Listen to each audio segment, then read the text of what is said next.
going to be reviewing a book I recently finished.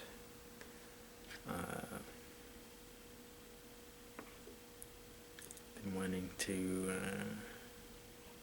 do this for a while, so it's called Return of the Native by Thomas Hardy.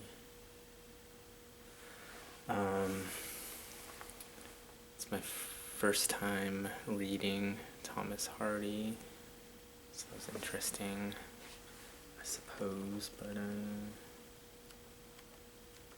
I'll provide a brief overview of the experience and whether I would recommend any further delving into the man's work.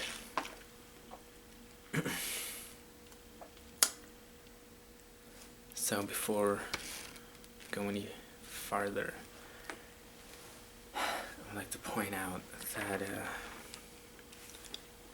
this book was around 460 pages,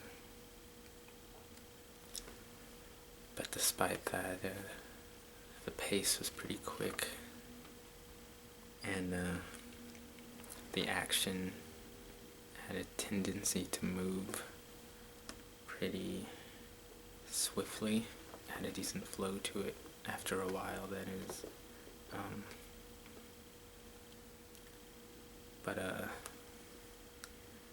So actually, from what I understand, this story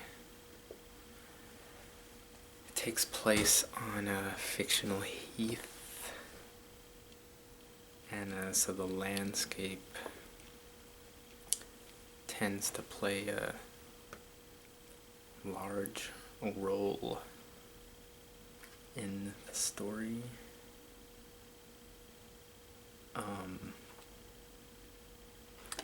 And actually, this is a good example of a thing that I noticed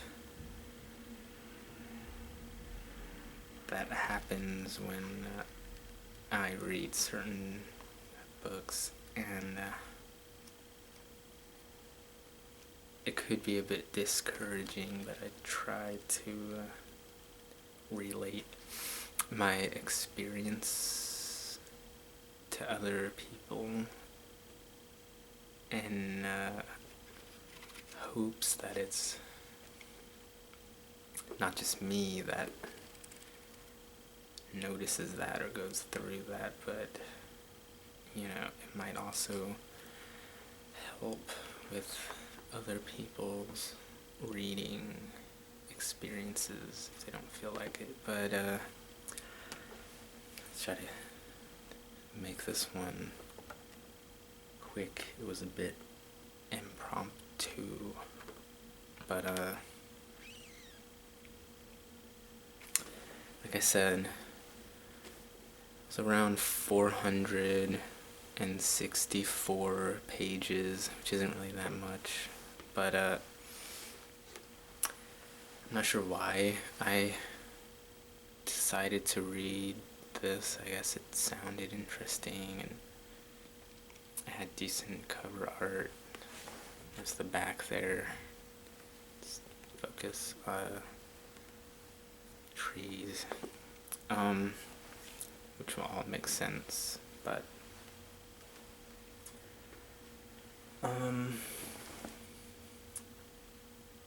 right. So at first it was kind of confusing or just dull trying to keep along with it and tell what was going on. Of course, see the back little description of the plot, which kind of helped. And actually, well, basically, the first like 150 pages were kind of boring, but after that, it kind of grows on you, and then the pace becomes bearable, and you kind of want to stick with it to see what happens next. And the chapters aren't too long, usually like 5 or 6 pages, so you could read a few a day in a relatively short amount of time and kind of track your progress that way. But so the first 150 pages or so just kind of set up the plot and introduces the characters. And so who's usually described as the main character is a guy named Clement, or Clem for short, and he doesn't really appear until like 175 pages in, but this might take a while. Before that, you have, and I'm assuming that might be him there, but it might be one of the other characters. So that would also make sense. But well, this here is Eustacia Vi, who plays a central role in the plot.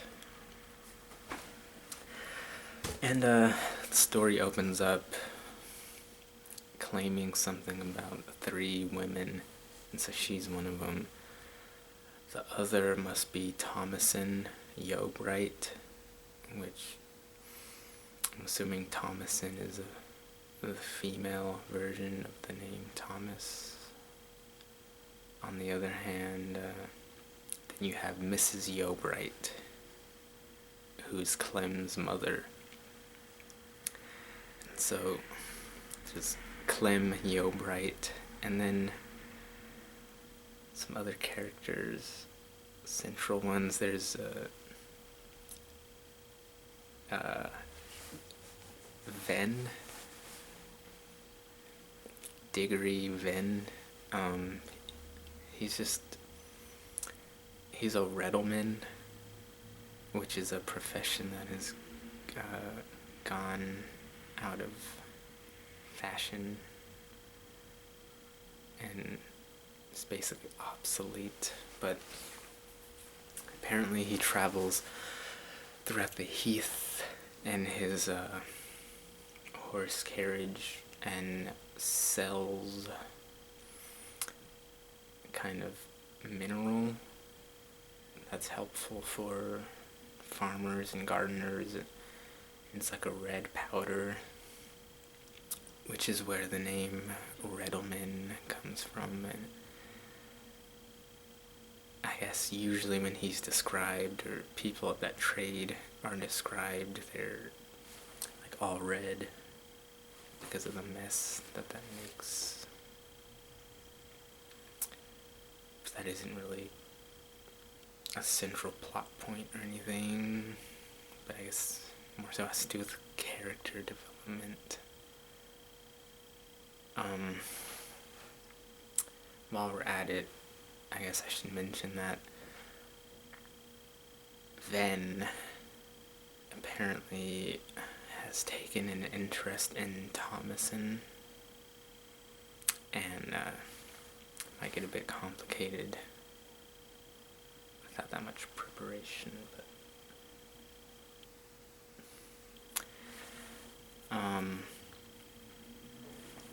on the other hand, you have some other minor characters like Christian, who's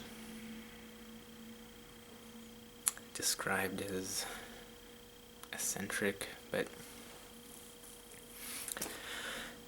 he's more of a chore boy, and he performs tasks for the village. But I guess at some point, mainly the Yobrites, and some other guys, but another central character is, what's his name?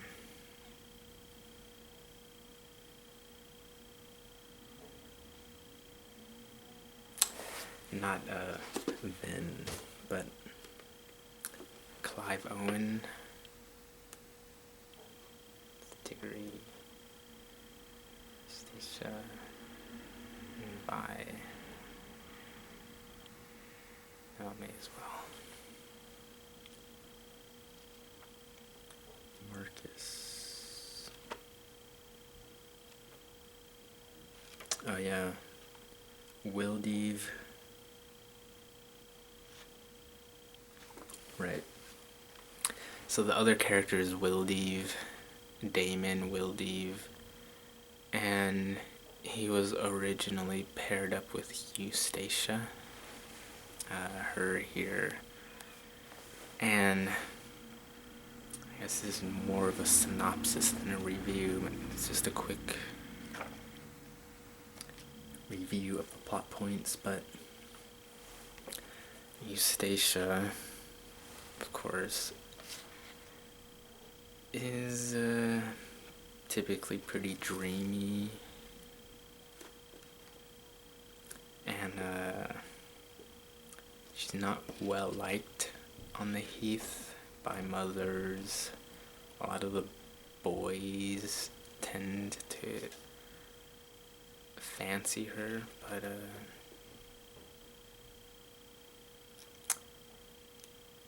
some of the females tend to describe her as a gypsy and whatnot. But she's the daughter of a Captain Vi. So anyway, the story starts with Clem abroad, and to the people on the heath, he's looked up to as someone who has potential in life. So while he's in Paris working in the diamond industry, back home you have Wildeeve engaged to Eustacia, but for some reason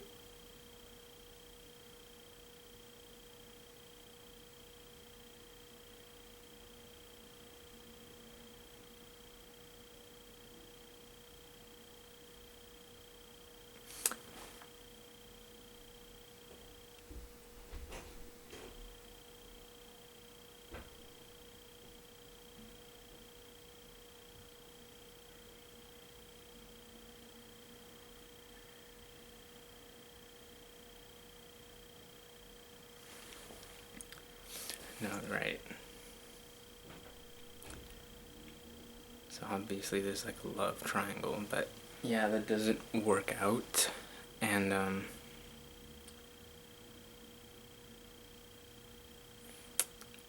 for kind of unknown reasons they're gonna get married, but he bails at the last minute, and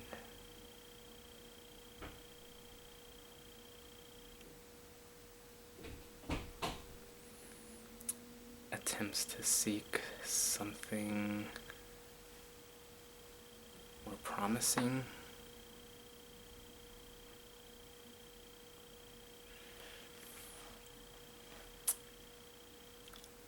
But what ends up happening is Clem returns, which brings much excitement. And when that happens, he notices Eustacia. And if you can recall,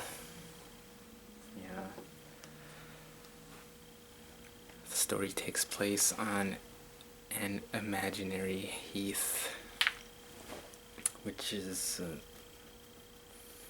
kind of like a tundra, I guess. It's more dreary and winter-like, and takes place in the late 1800s, so the setting is village-like, and everyone is very communal, helping each other out and attending one another's parties and whatnot. So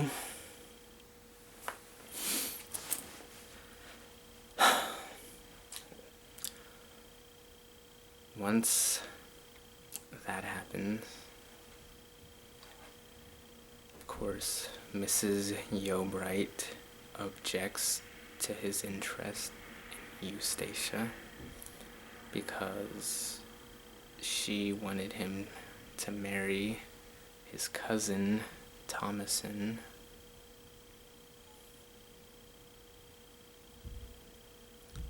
which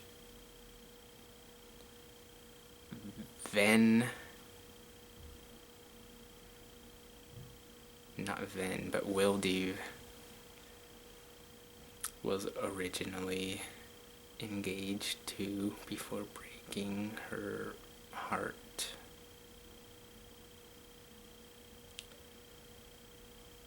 And so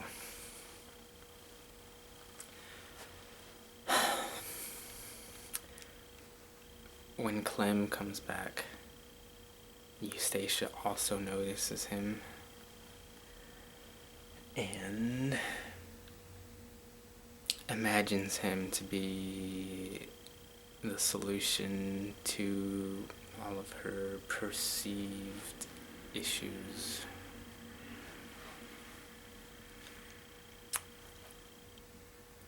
But at the same time, of course, Ven is interested in Eustacia, so primarily we have a love triangle story. Of course, the twist is, alright, that Clem no longer fancies the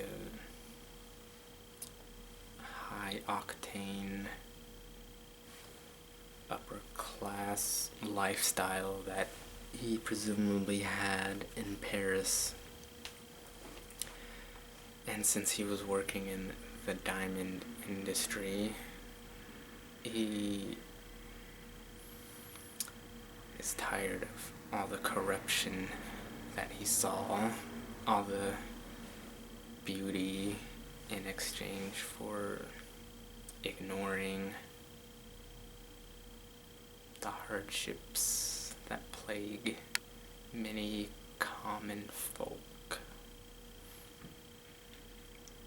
So he returns home with the idea of becoming a teacher, starting the school there on the heath, and giving back to society. So everyone is basically disappointed at that from him, but they kind of understand his choice. And they pretty much relegate all that to the fact that he's, as a man, at that particular age where kind of feels that way towards society, and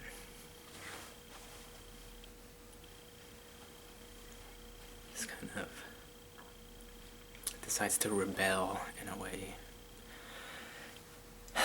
So, seeing as he is a local celebrity, he has no real trouble asking for Eustatia's hand in marriage, but as a consequence, since his mother disapproves,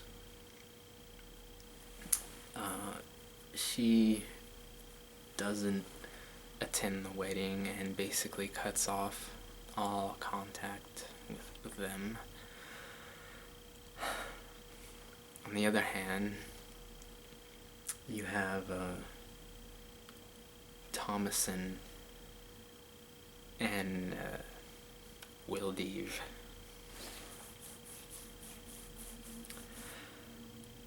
So, due to a plot by Eustacia, she knew that Wildeave wanted to marry her, so she wrote him a letter saying that she's not interested and that he should marry Thomason. And so he does. He marries Thomason. And once that happens, she's apparently free to marry whoever, and she ends up getting married to Clem. And then the Riddleman plays a role in all this because he wanted to marry Thomason, and he was the one who delivered the letter from Eustacia to Wildeave, and so he unwittingly let the woman he was interested in marry another man. But that's not the best example of one of the themes that I hopefully will have time to cover in this story.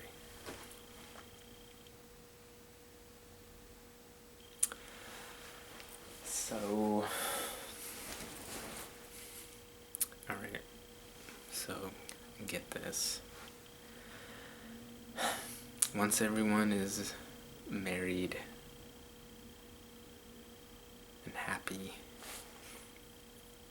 Eustacia assumes that she'll move to Paris with Clem and live the fancy upper class lifestyle that she desires and that she deserves.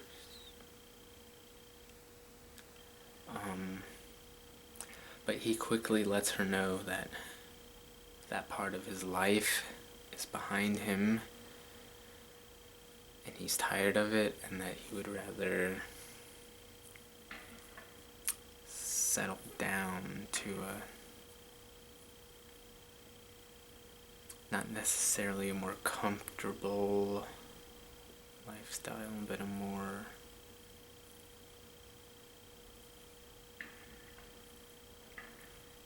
less dramatic one, I suppose.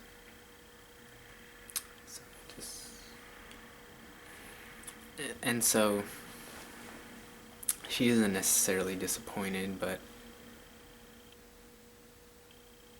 she's fine with that, and she kind of assumes that maybe someday they'll have time to go abroad and live there.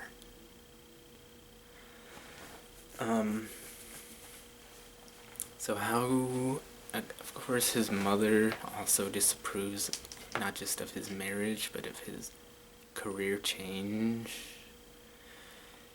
because she wanted to help him, and she thought that his diamond trade was good, so she felt offended that he changed his mind about that and wanted to try something else. So then the Reddleman just, I guess he kind of sleeps in his caravan, and he just travels around the heath, and he kind of knows most of what's going on. And, you know, like someone will ask, someone's looking for someone, and then they'll say, hey, have you seen so-and-so? And since he's always out there, he'll be like, oh yeah, I saw him not too long ago, whatever. So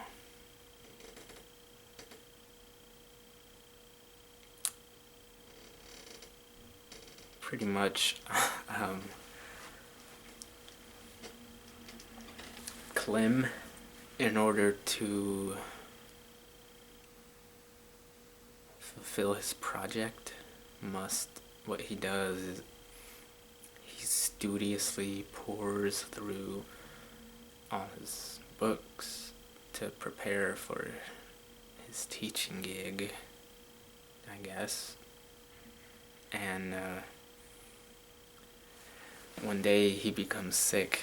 He loses his vision, I guess, from reading too much indoors. But he gets sick, and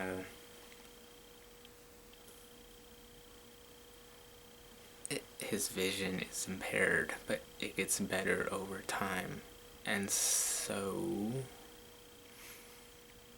while he's waiting for his vision to recover so he could resume his studies, he decides to become a furs cutter, which is a popular job on the heath, but his fancy wife, Stacia, kind of objects to this because she thinks he's overqualified to be doing that, and she feels kind of embarrassed that her husband is doing that. But he's only doing it temporarily in order to bring in some extra income while his vision returns. But even she said the extra income that he's bringing in isn't really that much, and it's not really making a difference, I guess. But he just wants to make himself busy, so I think that's why he's doing that.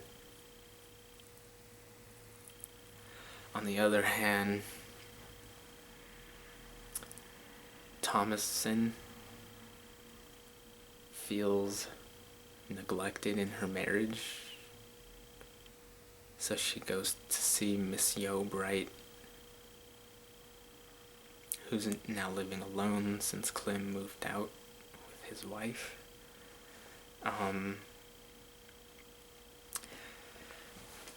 And so Miss Yeobright originally wanted her son Clem to marry his cousin Thomason, but that didn't happen, and so Thomason visits her to talk, as they would commonly do, and she says that Wildeave isn't giving her money for stuff that she wants. And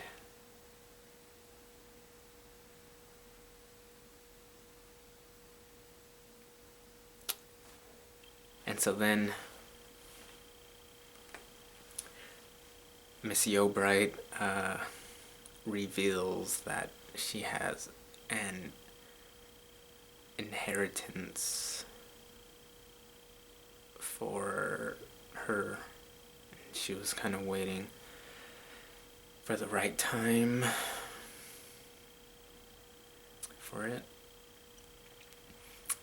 And she also has one for her son Clem. And so it's 100 guineas total, and 50 guineas each. But having heard that Thomasin said she doesn't need it now, but she'll let her know when she needs it. And so say okay, she goes home. And I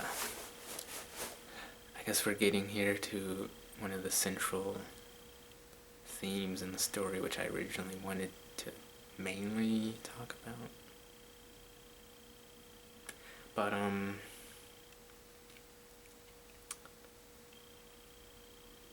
some time passes, and what happens is this.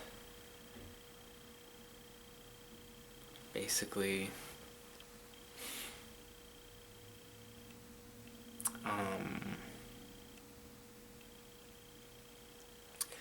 Thomasin says that she's in need of some money, and so Mrs.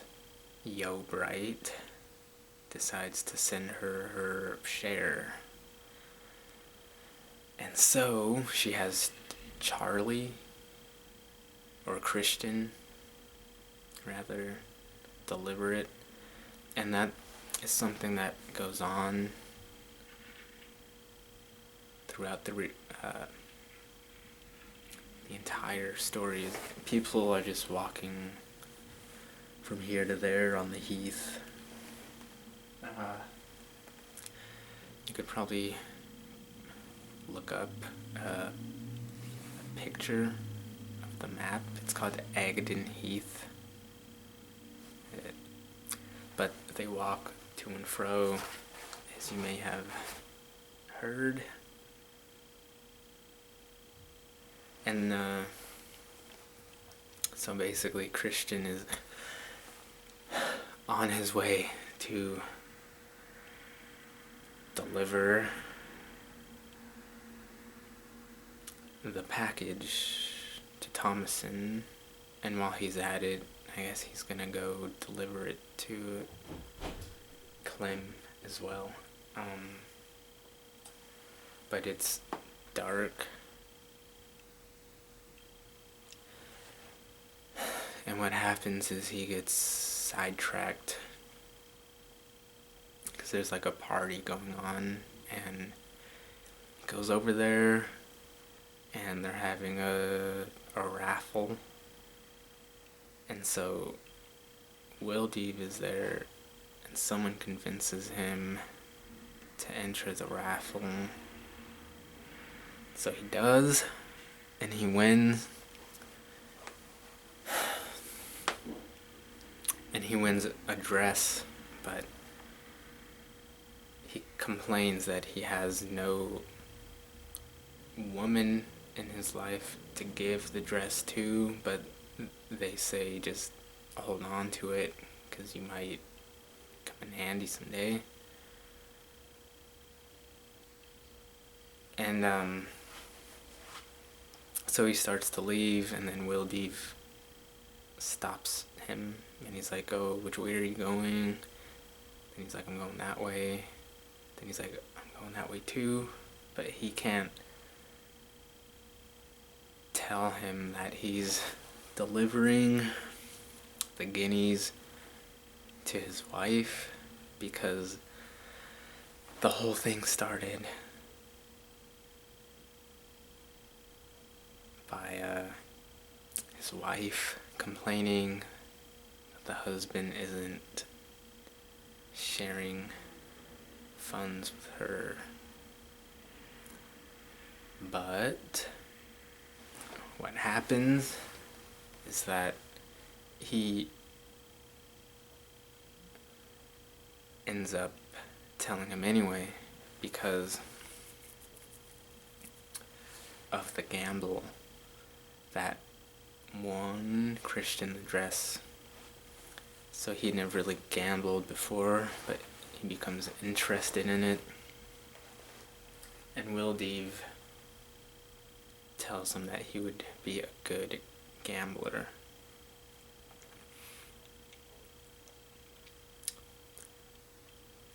And so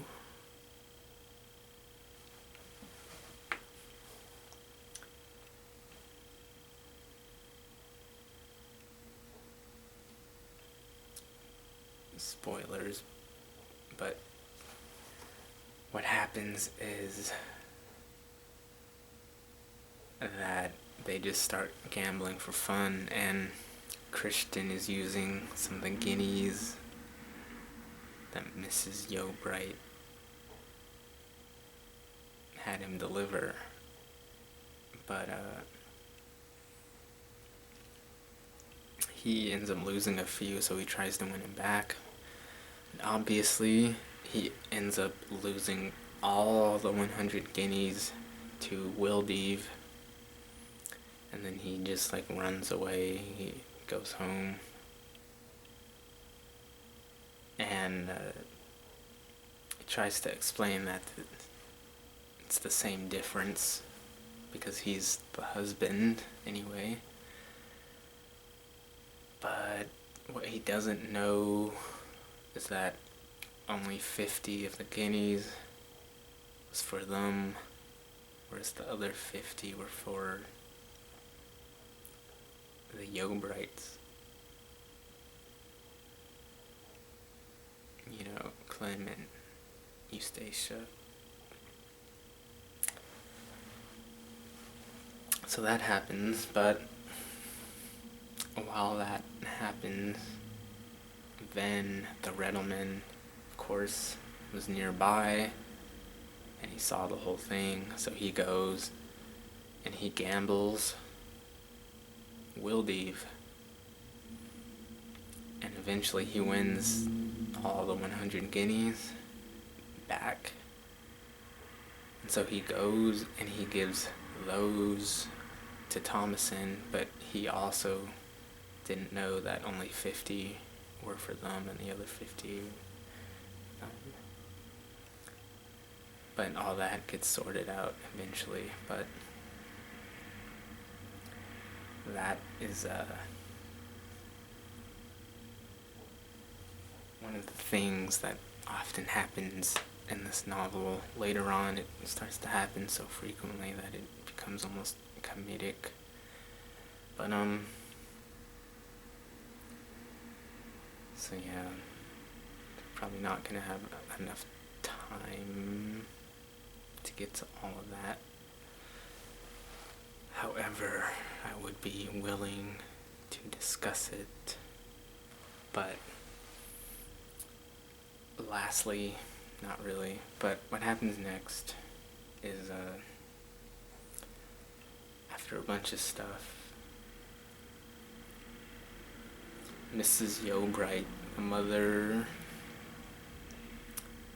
after talking with Thomason a little bit, she eventually feels kind of bad for neglecting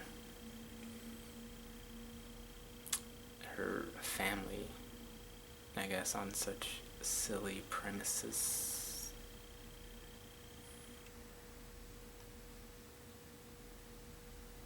And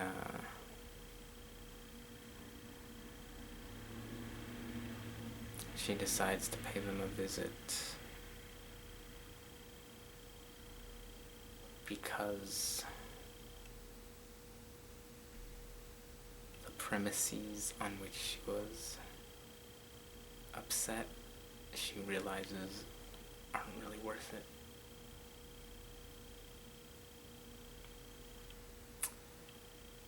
So by this time it's like summer, and she walks there and knocks on the door, but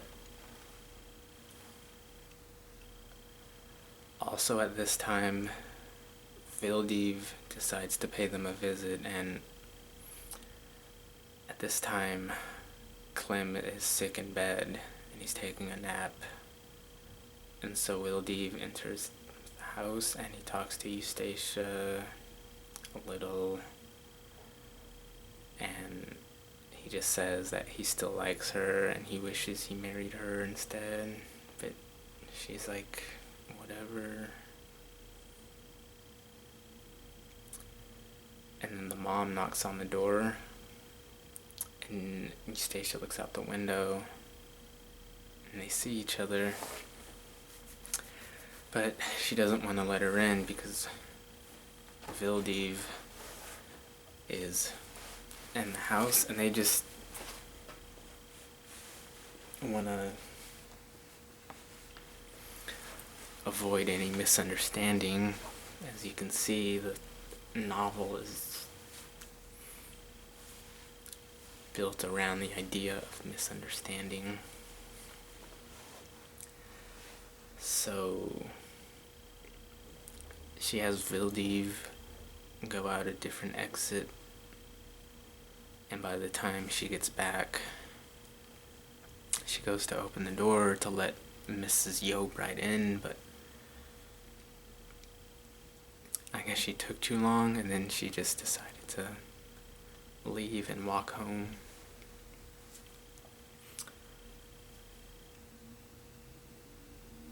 But she didn't understand why, because she saw Eustacia and she just assumed that she was upset at her and didn't want to let her in. But actually what happened is that while that was going on and Clem was sleeping in the other room, he muttered "mother"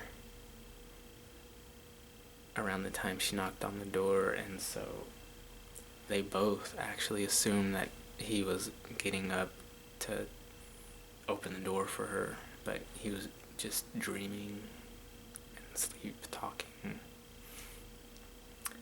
So basically,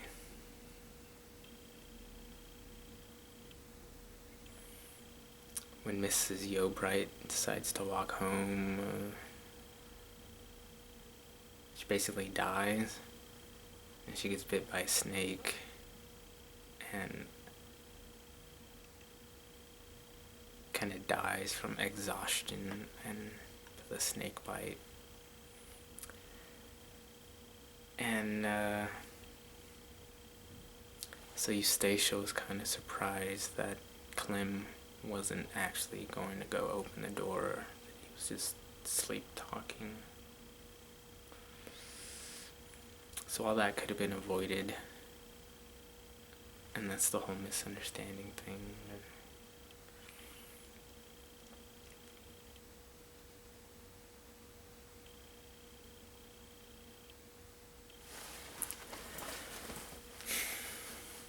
So after a while,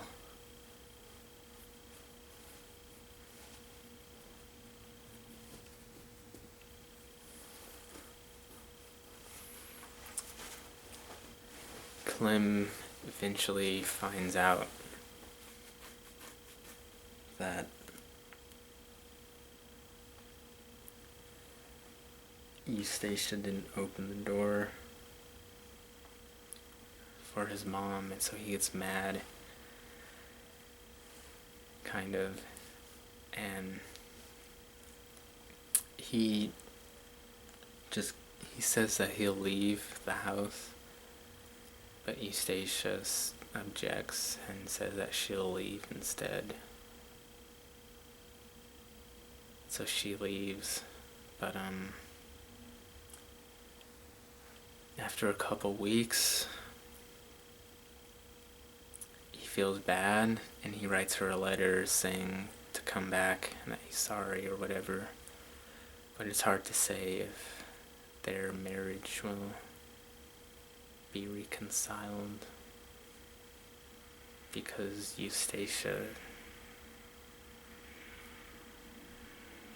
kind of gets too dramatic and emotional, but Clem nonetheless would be willing to resume their engagements. But by that time, Wildeve's parent or family all actually die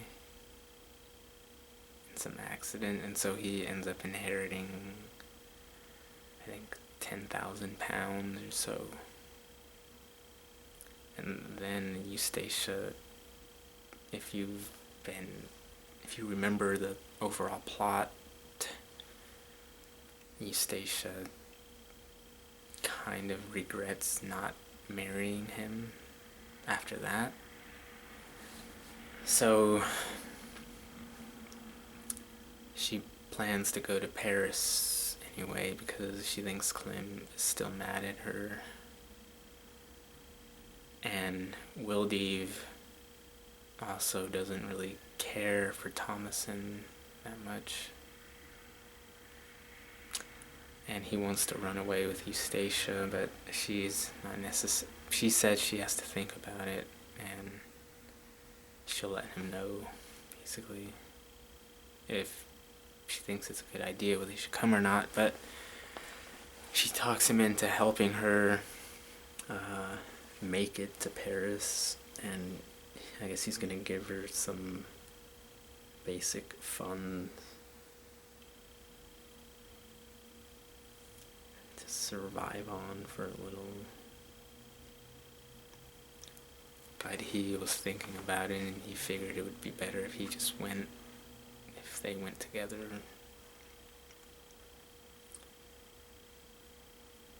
And so they plan to meet at a certain time.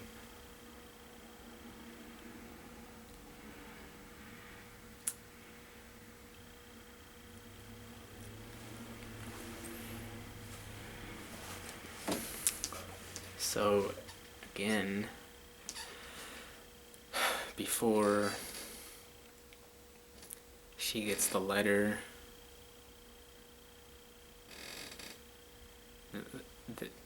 they all decide that, well,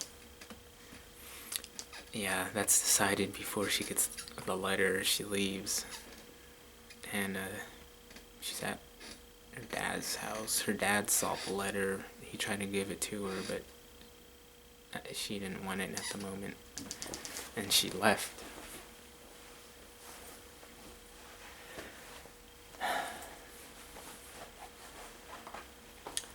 So Wildeve and Clem don't really like each other, but they're both looking for her, and they both run into each other, and then they both decide to look for her together. And while that's going on, they hear a sound, like someone fell into a river, and then they go over there, and it's Eustacia, and they try to rescue her. So they're both in the water. Wildeve jumps in first. But then Van Riddleman is over there, of course, and he heard what was going on, so he went over there and he brought some help, and then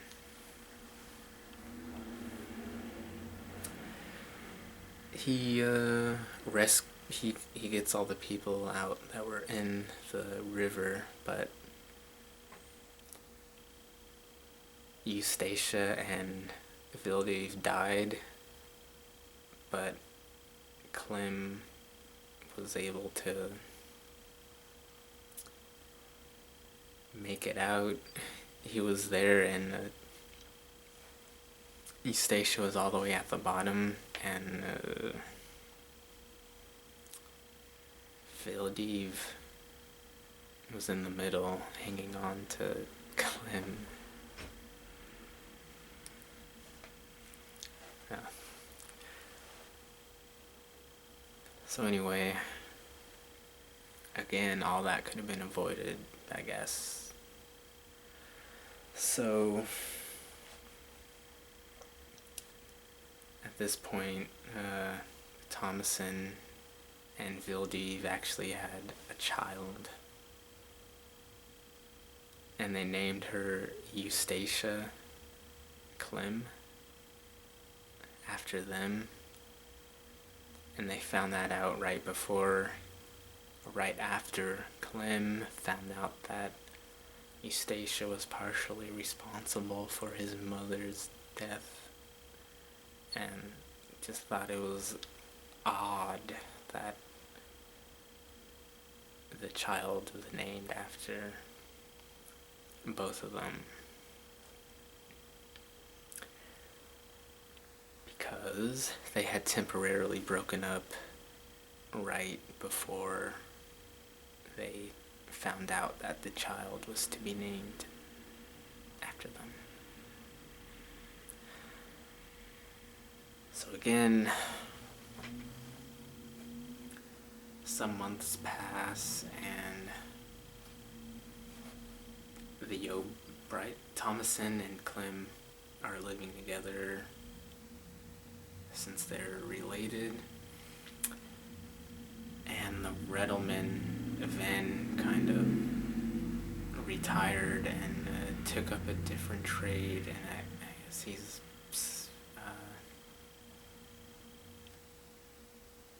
successful now in that, whereas before his trade was kind of more of a working class thing and whatever. But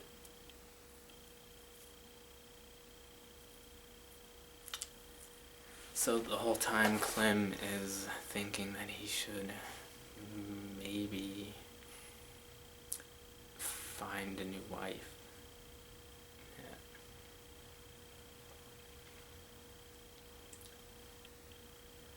But the passion he felt for Eustacia was kind of a one-time thing, and he doesn't think that he would be able to devote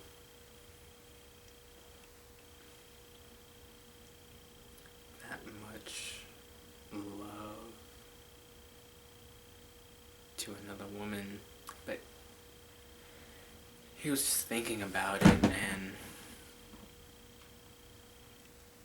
he decided that if he were to marry again, that he should marry Thomason like his mother wanted originally. And you know, he kind of regrets doing those things in opposition to his mother's wishes at this point. And so he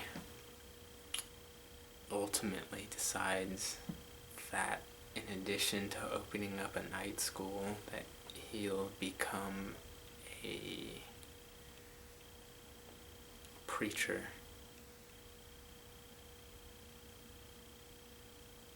And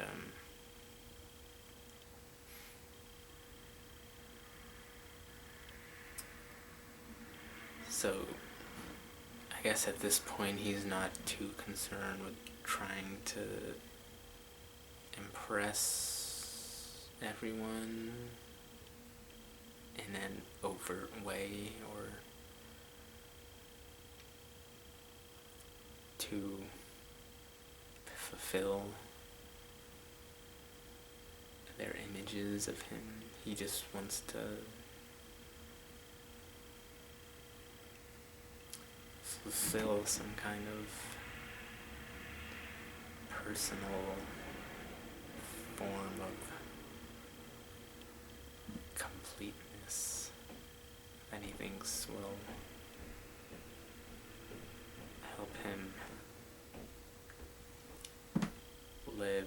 happy, satisfying, and wholesome life.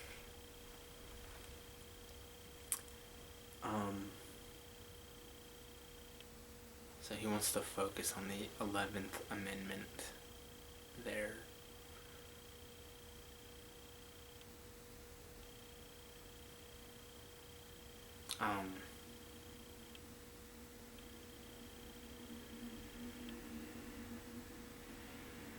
Well, so while all that is going on, it's shown that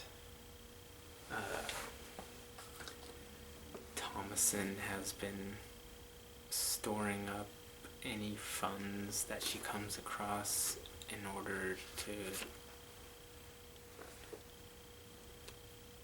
benefit the well-being of their child. And she doesn't mind doing that. So again,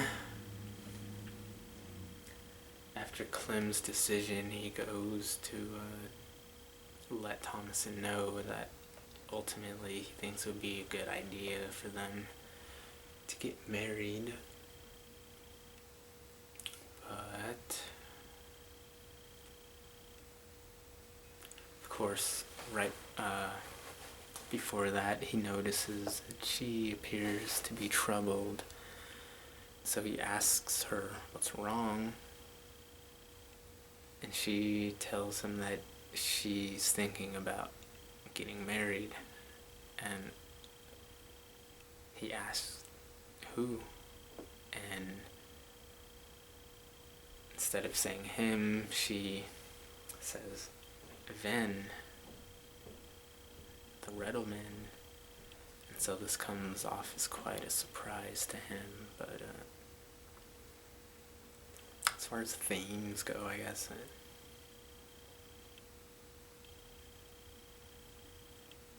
you would sort of wonder how that would have closed, seeing as how it's revealed that from the beginning, Ven held Thomason in such fascination, and he didn't really get to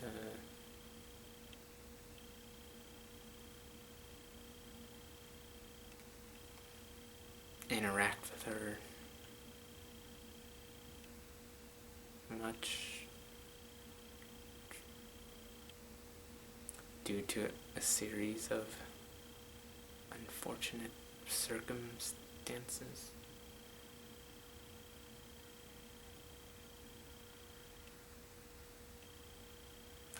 So that comes off as quite a surprise to him, and they do eventually get married. And I mean, that's pretty much it. It's Clem remains single, I guess. And I mean, there's a lot of detail in the book itself. I originally planned on reading a few passages that I thought were interesting, but I mean, as you can see, there's kind of a lot kind of going on, sort of, not really, but just see more interactions between the characters.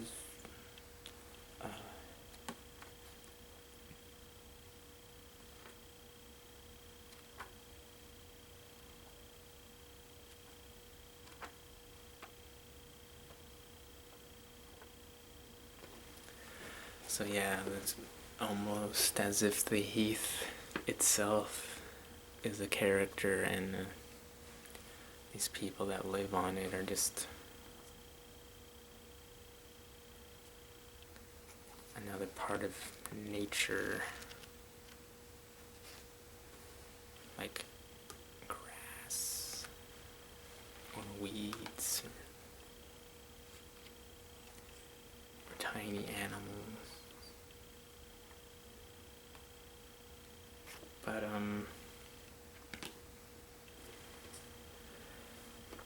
overall, it wasn't necessarily a bad story. It wasn't too drawn out either, except in the beginning, which, as I sort of suggested, the first 100 or so pages were kind of, I don't know, in a way bland or unfamiliar, and took a while for the plot to be set up. And that was one of the things. Usually it can take a while to get used to an author's writing style. On occasions, there'll be a book that's really good and you're into it since the first page, but also often I notice, like, even if I were to pick up a book by an author that I enjoy, it can take like 20 or 30 pages, like 2 or 3 chapters to actually start to get into it. And I don't know, just has to grow on you or something.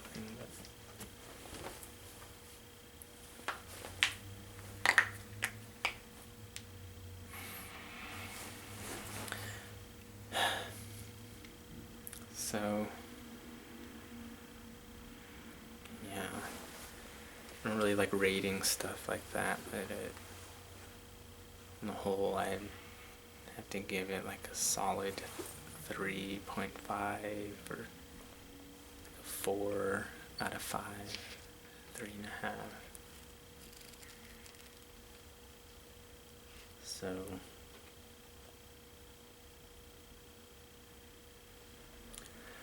to reiterate, I mean, I guess the story primarily deals with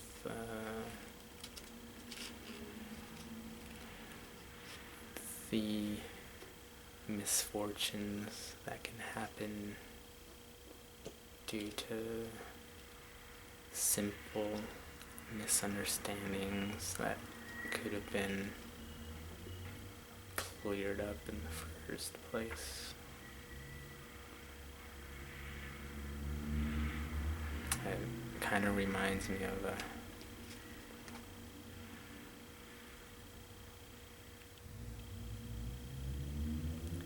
maybe misidentification of a mushroom resulting in sickness or death based off of that slight misidentification.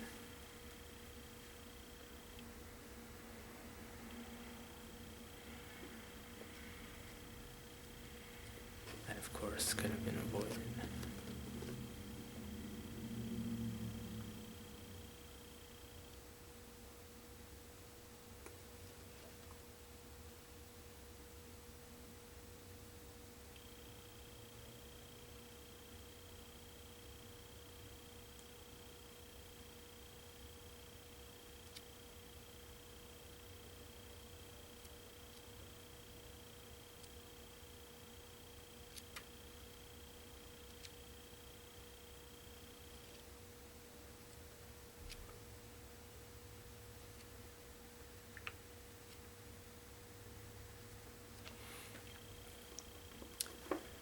If you're into romance, drama, and thrillers, I would